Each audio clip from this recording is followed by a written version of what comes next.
Hi everyone, welcome to the 3D section. We're finally into the 3D part of the course. We said goodbye to the 2D elements and we're finally in ZBrush because I'd like to talk to you a little bit about the base mesh I provided you with today, okay? We are going to be using the base mesh. We'll load it up in ZBrush. It is a Z tool after all, and we will be exporting that into Marvelous Designer, ready to create some basic garments. But there's a little bit of housekeeping to do before we go and do that, okay?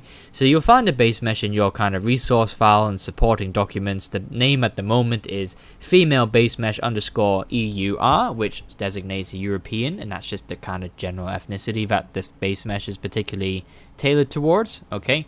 Little tiny tip here: if you're like me and you spent years working with this incredibly dark background with black and gray and you don't like it, look at this. You can just go to document and then the rate, slide it up to 0, and it's a nice slate gray.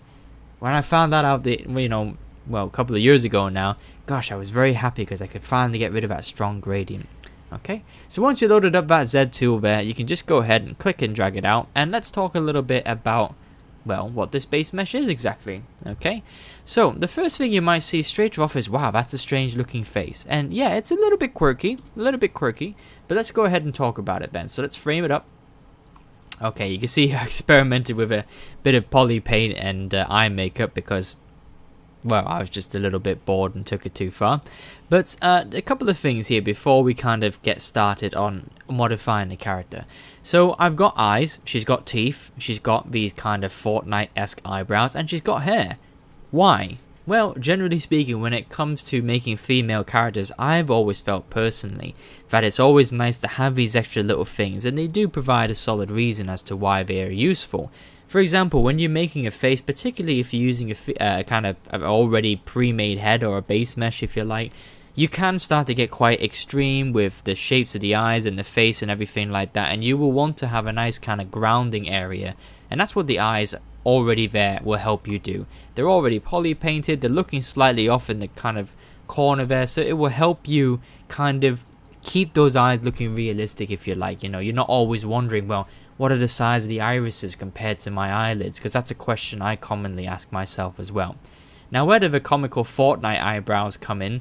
They're just there as a general guidance. You know, you can paint them in with a mask and whatnot, but of course, as soon as you clear the mask, they will go too.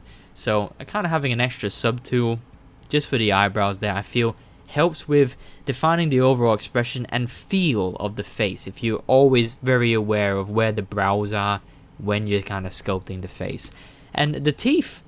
Why the teeth in there? Well, it's partly to do with the fact that the mouth is slightly open. When we start to sculpt more details in the face, it can be advantageous to have the mouth slightly parted, just so that you can make sure you can get on the inside of the lips there on both the upper and the bottom lip. And then, you know, you've got the teeth as well, so you can kind of work around there. You can kind of check, is my mouth too big? Is it the right size or whatnot? Go away, autosave. Okay, so yeah, it's just a couple of little things there to help you out when it comes to sort of sculpting the face and changing the likeness, which we will be doing. And what about the hair? Well, that's quite simple, to be honest. It's very jarring working on a female character that looks like this.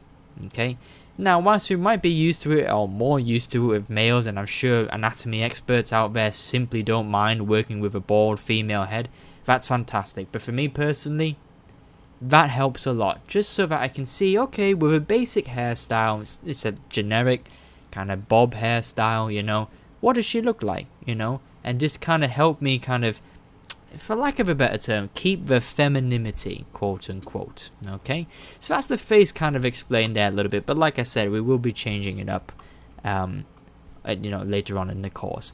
Now let's have a look at the body type. So let's address the elephant in the room. She's very athletic. Yes, in fact, this was a base mesh I created recently after following a kind of female anatomy course from a wonderful artist who showed me so much about it. I forgot his name, unfortunately, but he's a very, very talented and quite famous tutorial guy on the internet. And I was just following his tutorial for creating a female base mesh. And yeah, it's a very athletic build. It might not be what you're after, and that's perfectly okay. It's not exactly what I'm after either.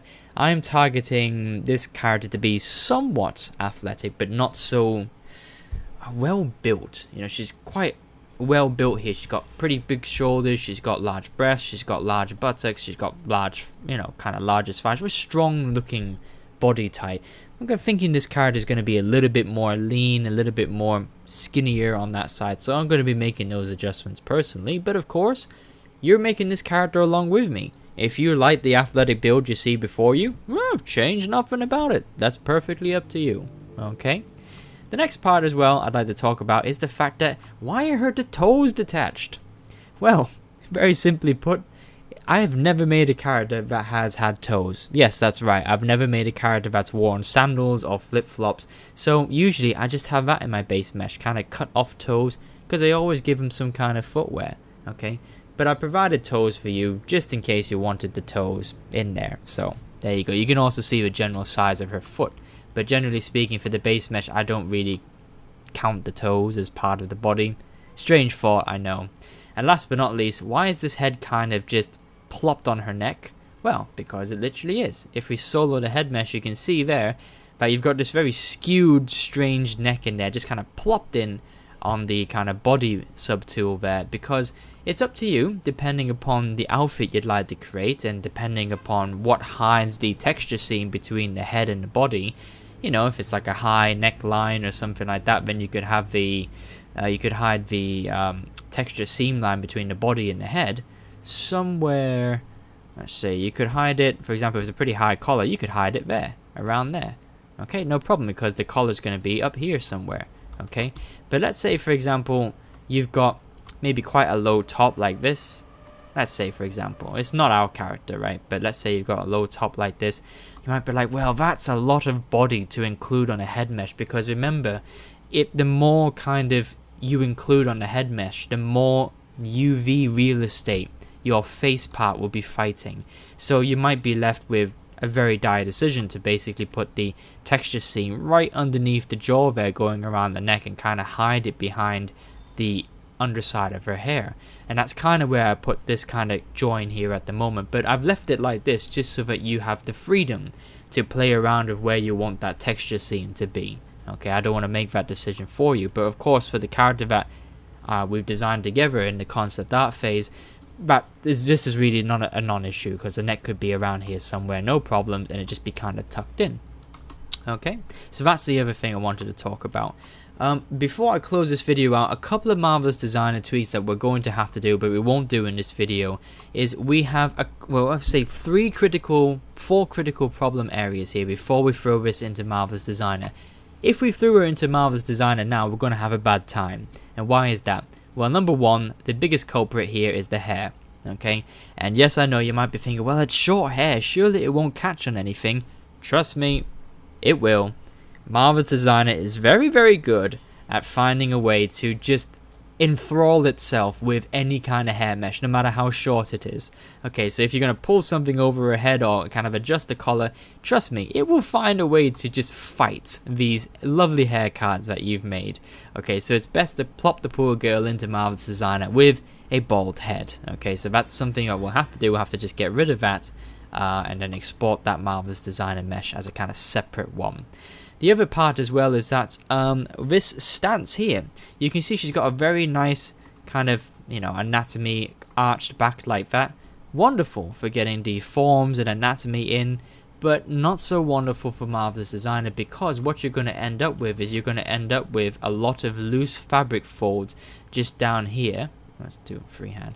A lot of loose fabric folds just ended up down here, and it's going to be very kind of baggy and slack looking. And if that's what you want, then fine, you can keep it like this, but it's not really representative of a natural kind of neutral stance. And of course it will be loose and floppy at the back, and it will all be tight and stretched across here towards the front where her abdominals are. Okay, and speaking of the front, so what we'll have to do there, we'll have to kind of pull this section back a little bit, and then we'll have to ask her to kind of lean a bit forward from the upper torso there, just to kind of straighten out her overall stance. And speaking of the front there, we have to address the breasts. Now, even though you might say to yourself, well, that's a pretty good size, I want to keep them like that.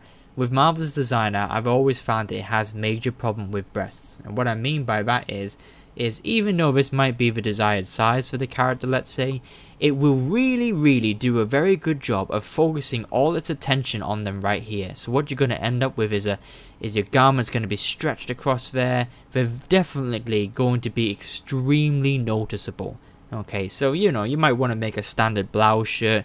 All you're going to be able to see with breasts this size in Marvel's Designer is just the breasts. It just seems to ignore almost any other part of the body. So what we're going to have to do is basically shrink the 3D mesh to assume a very conservative bra, if you like. So a little something like, if you just take the smoothing tool and we bring the intensity down a bit, we basically got to kind of smooth it down so we lose the overall size a little bit more and it's a bit more conservative.